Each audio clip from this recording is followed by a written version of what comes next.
Welcome to the Retirement Mentality channel. This is a place where I want to change your mentality about retirement, how you think about investing, how you think about the way you want to live your life without having to go to that daily grind every day. So I talk a lot about real estate investing on this channel. I have 6 rental properties myself, and today I'm going to give you 5 landlord tips that you may not have thought of before. These are things that not everybody talks about, things that I've learned through the process of owning my own rentals. I have some short-term and I have some long-term. Most of these tips today will be for your long-term rentals. And then at the end of the video, I'm going to give you 5 products that you might not have thought of that will make your life easier too. So 5 tips and then 5 products at the end. So watch all the way to the end and let's get into it right now. Shut up and sit down.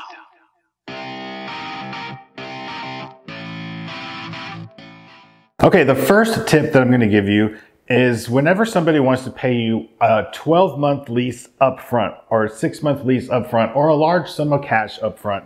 You know, typically renters rent because they can't save up the down payment to buy a house. So I always get a little bit suspicious when somebody wants to pay me 12 months in advance.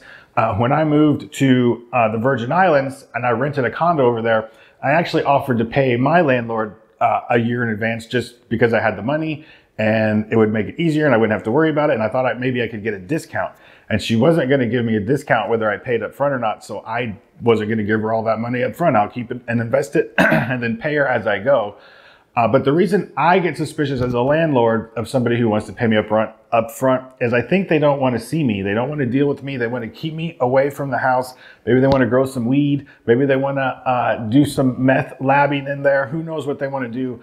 But it's a big red flag for me if somebody wants to pay me up front. They may want to do Airbnb arbitrage and they don't want you poking around. That's a big one in today's market. So if somebody wants to pay you up front, it could be a good deal for you. Maybe you could take all that big lump sum of money and invest it and make interest or do whatever. So do some digging into why they have so much cash, why they didn't buy a house, why they're renting and they have all this disposable income. Like for me, I already owned all my real estate and I was just moving down there for a couple of years to have a little sabbatical, maybe we could call it. So anyway, that is my thoughts on upfront.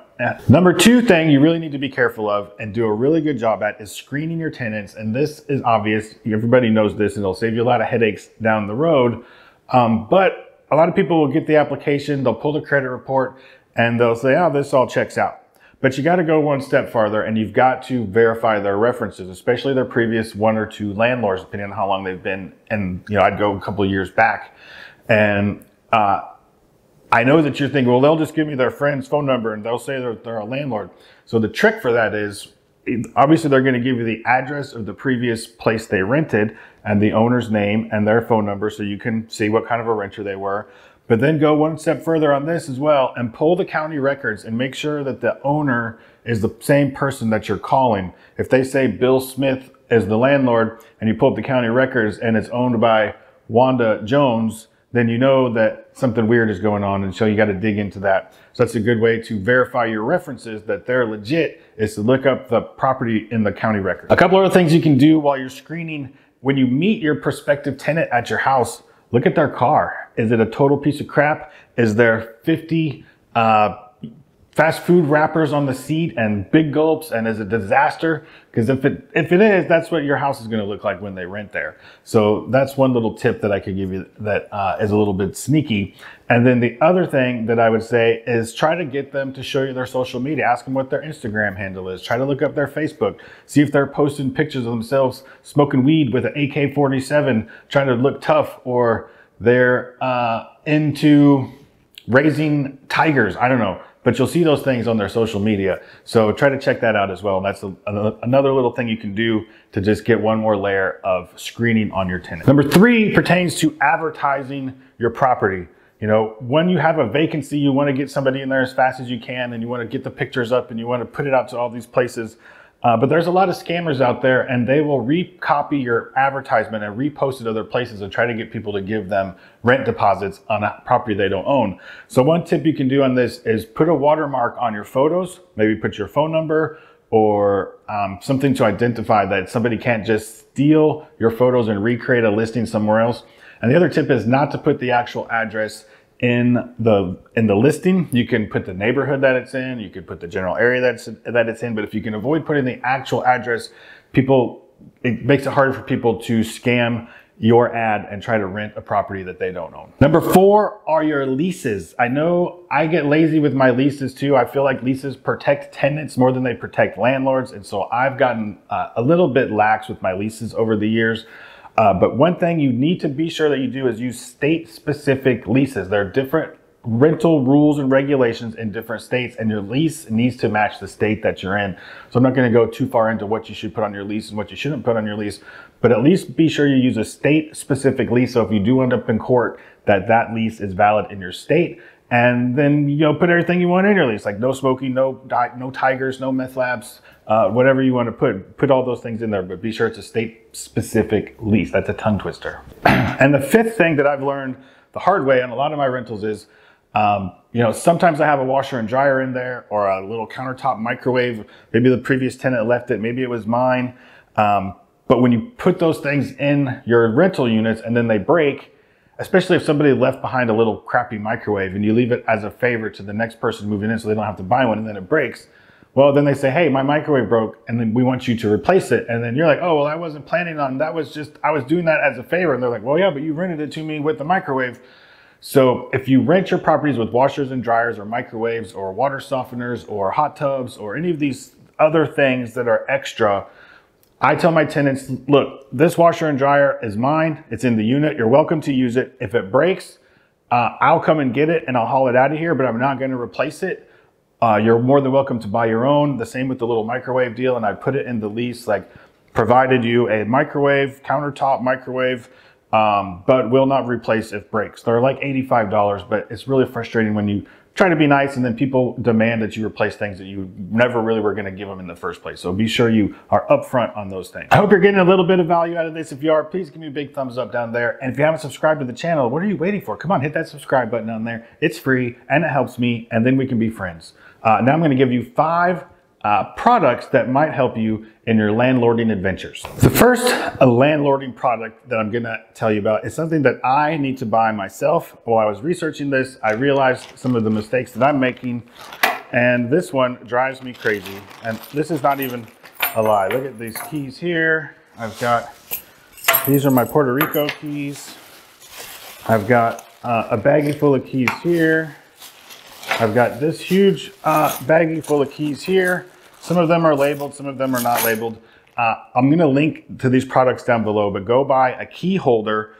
There's little books you can buy that all your keys fit in, and if you have multiple properties, or even just these little, where's one? These little key tags, so you can label them. But I find that sometimes the pin fades out. These little things, they're like $1 or something. But get all your keys labeled, because you think you're gonna remember what goes where, but as you get more and more properties, it gets confusing. And then you have all these annoying bags of keys. So do yourself a favor, get a key system in place. Number 2 is another very cheap item that will save you hundreds and hundreds of dollars. Be sure you have good door stoppers on your doors so that doors don't go through walls and put doorknobs into the walls and you're patching drywall. These things are cheap. The old springy, boing, those guys, they get bent and they don't do a good job. You can get the ones that go on the hinges as backups, and then you can have the one on the bottom of the doors. But get your good door stoppers. I'm telling you, the first time you have to patch a doorknob going through a wall, you're gonna be like, dang, Jeff was right. I should have got door stoppers for $3 or whatever they cost. Number 3 is another inexpensive item you can buy that will save you some headache down the road. I buy a rubber mat that goes under the sink so that if a pipe starts to leak or drip, it drips onto the rubber mat, and usually somebody will catch it.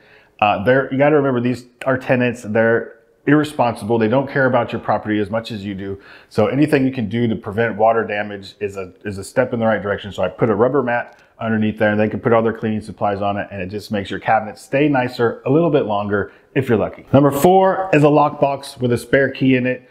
If you don't want to keep all these extra keys, like I just showed you piled up here, I put them down there. That's why I'm pointing down there. Get a lockbox and put it on a fence or somewhere where they just screw in, not the doorknob kind.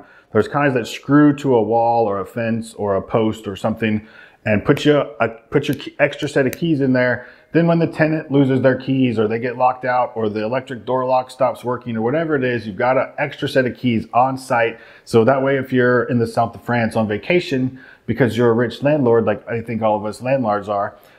You don't have to physically go over there. You don't have to pay a locksmith. You can say, hey, here's the combination, go get the key, but put it back in when you're done. And that will save you a lot of time and energy. I've learned this one the hard way as well. And number 5, I do a lot of my own property maintenance. And so whenever I go in and do a job, especially like on my short-term rentals, if I make a little bit of mess, I always am trying to clean up behind myself. I got a little electric rechargeable shop, a little vacuum thing. So that way I just leave it in my car. I leave a whole set of tools in my car. And then I have my little electric dust buster thing. And then I just come in and clean up behind myself. It's a nice way to look professional and get in and get out quick and not leave a mess behind you. Like I said, I'll leave links down below to all these products. So I hope that you found some value in some of these. If you do, again, please give me that like. Please consider subscribing to the channel. It really will help me out. And then go watch this video next, because if you're interested in landlording or more things about having rental properties, this will be just as wonderful as this video. See you in the next one.